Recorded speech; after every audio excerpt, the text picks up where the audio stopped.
Just ഒരു paper കൊണ്ട് മാത്രം നമുക്കൊരു അടിപൊളി ബുക്ക് മാർക്ക് ഉണ്ടാക്കാം. എക്സാമൊക്കെ കഴിഞ്ഞില്ലേ, ഈ ഒരു വെക്കേഷനിൽ ഇനിയിപ്പോൾ എന്താ ബുക്ക് മാർക്കിന് പ്രസക്തി എന്ന് ചോദിച്ചാൽ എന്തിനാ വെറുതെ അനാവശ്യമായിട്ടുള്ള ചോദ്യങ്ങളൊക്കെ. അപ്പോൾ ഞാൻ 15 സെൻറ്റിമീറ്ററിൽ ഷീറ്റ് എടുത്തിട്ടുണ്ട്.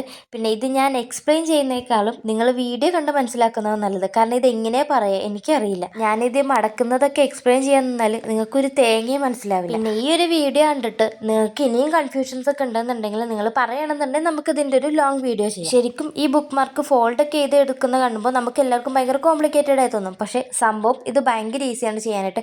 നമ്മൾ ഈ ഒരു പറയുന്ന പോലെ തന്നെ മടക്കി ചെയ്ത് കഴിഞ്ഞാൽ നമുക്ക് ഫൈനലായിട്ട് അടിപൊളിയായിട്ട് തന്നെ റിസൾട്ട് കിട്ടും. ഞാനും ഇത് ആദ്യമായിട്ടാണ് ചെയ്ത് നോക്കുന്നത്. പിന്നെ എൻ്റെ ഫസ്റ്റ് അറ്റംപ്റ്റ് തന്നെ സക്സസ് ആയിട്ടുണ്ടല്ലോ. അപ്പോൾ നിങ്ങളും എന്തായാലും ഒന്ന് ട്രൈ ചെയ്ത് നോക്കുക. ഇനിയിപ്പോൾ നിങ്ങളുടെ കയ്യിൽ റെഡ് പേപ്പർ ഇല്ല എന്ന് വിചാരിച്ചിട്ട് ആരും ചെയ്യാതിരിക്കുന്നുമുണ്ട്. A4 ഷീറ്റിൽ നമുക്ക് ചെയ്യാൻ പറ്റും. പിന്നെ ഹേർട്ടല്ലേ, റെഡ് ആണല്ലോ അതിൻ്റെ ഒരു ഇത്, അതുകൊണ്ട് ഞാൻ റെഡ് പേപ്പർ എടുത്തു എന്നുള്ളൂ. ഓൾമോസ്റ്റ് എൻ്റെ ബുക്ക് മാർക്കൊക്കെ ശരിയായിട്ട് വരുന്നുണ്ട്. ഇതുവരെ വളരെ കറക്റ്റ് ആയിരുന്നു. ഇനി അങ്ങോട്ടുള്ള സ്റ്റെപ്പ് എന്ന് പറഞ്ഞാൽ കുറച്ച് മൈന്യൂട്ടായിട്ടുള്ള മടക്കലാണ്.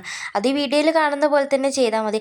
എന്നെക്കൊണ്ട് പറ്റുന്ന രീതിയിൽ ഞാൻ വീഡിയോ കാണുന്ന രീതിയിൽ തന്നെ ചെയ്യാനായിട്ട് ട്രൈ ചെയ്തിട്ടുണ്ട്. നിങ്ങൾക്കിത് കണ്ടിട്ട് മനസ്സിലായോ ഇല്ലയെന്നും കൂടെ എന്തായാലും ഒന്ന് കമൻറ്റ് ചെയ്യണേ.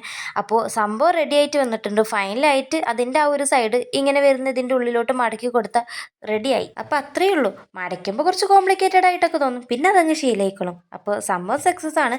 അപ്പോൾ എല്ലാവരും ലൈക്ക് ചെയ്യുക, സബ്സ്ക്രൈബ് ചെയ്യാത്തവരുണ്ടെങ്കിൽ അതും കൂടെ ചെയ്യുക. ഇനി ഇഷ്ടമായെന്നും കൂടെ പറയണേ.